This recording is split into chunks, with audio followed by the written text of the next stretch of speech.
o Espírito Santo encontra um tesouro riquíssimo no seu coração para trazer para fora. Então você precisa conhecer. E quando você vai conhecendo, se você está em Cristo, está vivendo essa nova aliança, então comece pelo Novo Testamento, porque ele é que tem a ver com a nova aliança.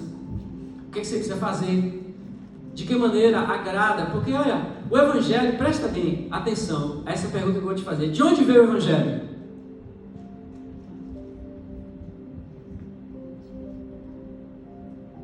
Vocês não sabem, ou estão com dúvida, ou sabem, mas não quer falar, com medo de errar. Veio de onde? Do céu, de Deus. Do céu. Quem foi que trouxe o Evangelho? Jesus. Jesus não veio do mar, nem debaixo da terra. Jesus veio do céu. Ele trouxe o Evangelho. Então, aí você tem que se aculturar. O Evangelho não é algo que eu e você ouve e fala assim, isso aí eu estou familiarizado com isso. Não é. Ele veio do céu. Então eu preciso ler, porque eu aprendi na terra que eu tenho que mentir. Então eu vou dar umas mentiradas. E o pessoal até fala assim, mentir, dependendo da situação, né? Não tem problema. Não, tem sim. A Bíblia fala assim, aquele que mentia, não minta mais. Não minta mais. Então, à medida que eu vou aprendendo a agradar a Deus e vivendo de acordo com a nova aliança, eu vou desfrutando mais. Porque obedecer é um ato de fé. É uma atitude de fé. Não é questão de o pastor está na minha frente, ou porque eu frequento aquela religião. Não, quando você tem essa consciência, você pode estar a 1000 quilômetros de distância do seu pastor, de qualquer pessoa que te conhece, você vai obedecer porque você tem consciência de que todas as coisas estão nu e patentes aos olhos do Senhor. Amém. E é na presença dele que você anda, em primeiro lugar. Amém. Aleluia. Daí então, amados, eu preciso conhecer o que é que me pertence. Então, quando eu entrei, eu já falei aqui, quando eu nasci de novo, 2 anos antes eu comecei a desmaiar em qualquer lugar, eu desmaiava em tudo quanto é lugar. Era uma vergonha, acordava, estar com a polícia do meu lado, com gente do meu lado. Eu ia no médico, fazia eletro, tirava encefalograma, o médico olhava, não encontrava nada. Ele dizia, eu não sei o que é isso, seu cérebro dá um blackout de 1/4 de segundo, e aí você apaga. Isso. E foi 2 anos antes da conversão e 2 anos depois. Quando eu nasci de novo, eu xingava muito. Eu costumo dizer que eu não conhecia alguém que xingasse mais do que eu naquela época. E eu todo dia fazia um voto comigo mesmo, porque eu já conhecia Deus, já estava lendo a Bíblia, mas eu não sabia que existia apoio evangélico, eu nunca tinha ido numa igreja evangélica. Mas como eu nasci numa família que era católica, se dizia católica, porque todo católico no Brasil fala, eu sou católico, mas nem vai na igreja, né? Mas fala que é católico. Porém, meu pai é um homem de fé.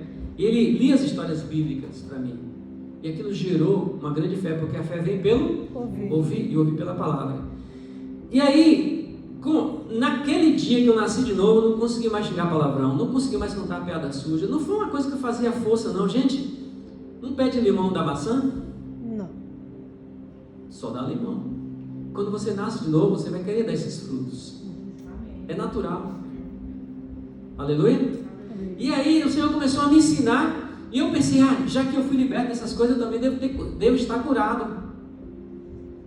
Mas aí fiquei um tempo, e aí um dia eu desmaiei de novo, num shopping das ruas de São Paulo, fiquei muito frustrado, foi como se um balde de água fria caísse na minha cabeça, e eu falei, mas como é isso? Porque quando a gente não entende o caminhar com Deus, a gente se frustra e se decepciona com muitas coisas, porque a gente não sabe como é que aquilo funciona, né?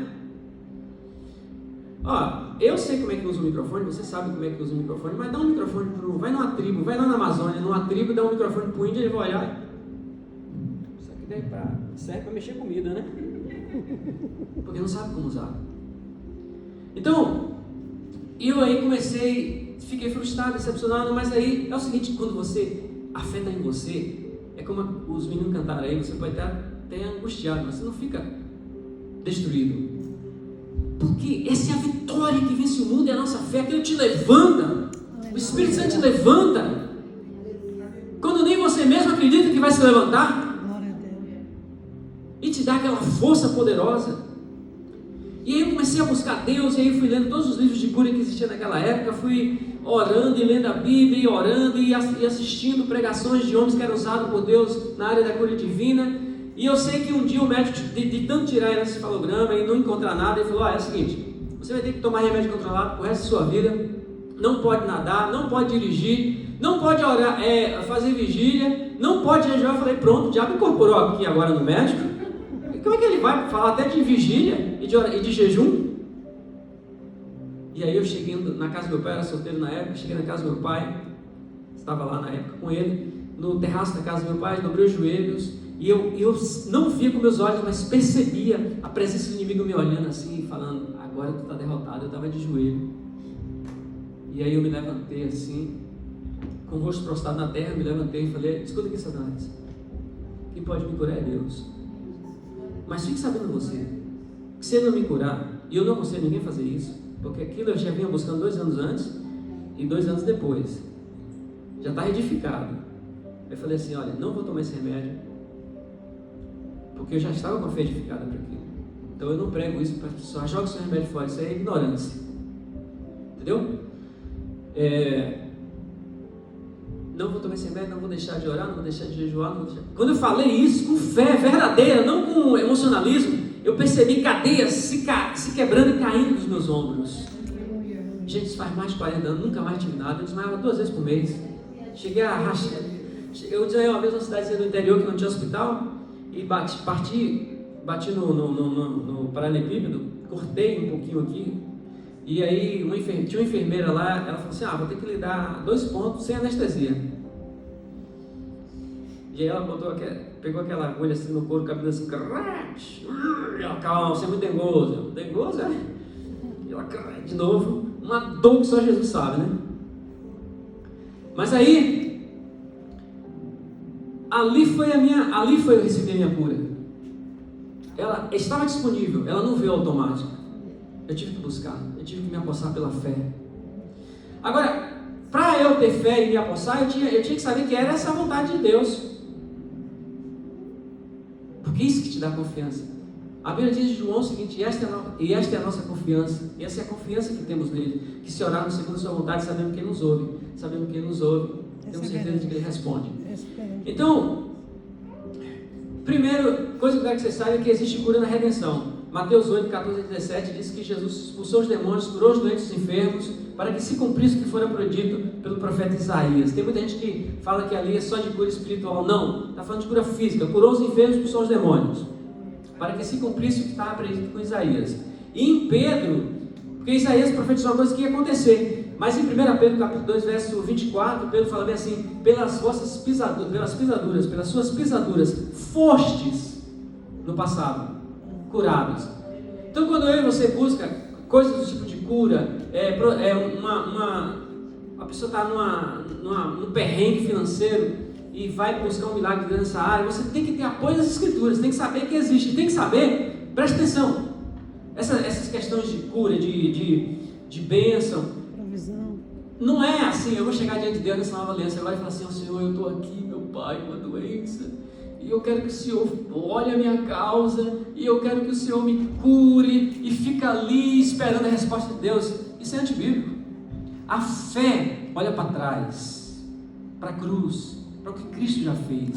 A esperança olha para frente, para aquilo que ainda vai acontecer, como arrebatamento, como ressurreição, entendeu?